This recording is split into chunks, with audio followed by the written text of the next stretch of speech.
Thank you. Mr. Speaker, I have three quick things to say. But let me be clear from the onset that first, I rise to oppose this motion. Mr. Speaker, I rise to oppose for three simple reasons. Number one, as a leader in this House, I must learn to keep and honor my word. When I moved the motion in December last year to set up the committee, I was quite clear and still hold the same position this afternoon, Mr. Speaker, that there is no method that is better than the other. Anybody trying to peddle that kind of argument, in my opinion, Mr. Speaker, is misleading the House. I say that as a ranking member.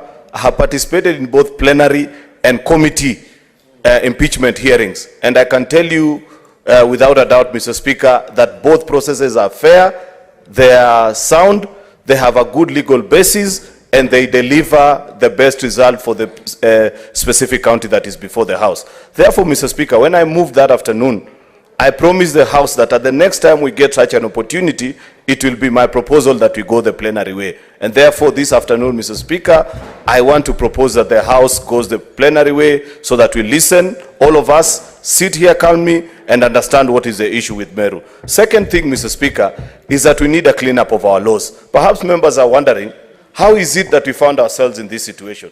We found ourselves in this situation where this motion is being moved because, unfortunately, under our own standing orders, standing order number 80 and section 33 of the County Governments Act, Mr. Speaker, unfortunately, there is no procedure of directly going to committee. You must first, going to plenary, you must first reject a committee and then you find yourself in the plenary way. It is my proposal and submission before this House, Mr. Speaker, that at the end of this process, we must move a cleanup of our standing orders and that law so that we can provide it in a fair and a cleaner way so that the House makes a decision.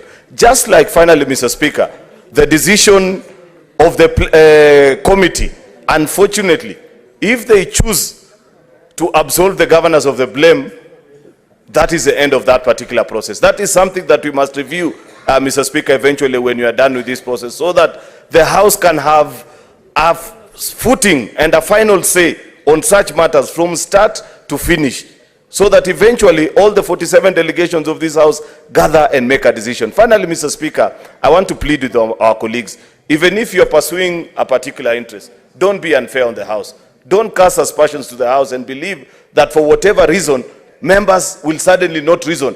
That the only way you can concentrate is if you're reduced from being 67 to only 11 of you. I don't think that is fair to the House. The same way I will sit at a... Senator Haji mwenye faki. Asante Mheshimiwa Spika kwa kunipa fursa ya kuchangia mswada huu. Mheshimiwa Spika, kubanduliwa mamlakani kwa gavana kwa kupitia njia ya impeachment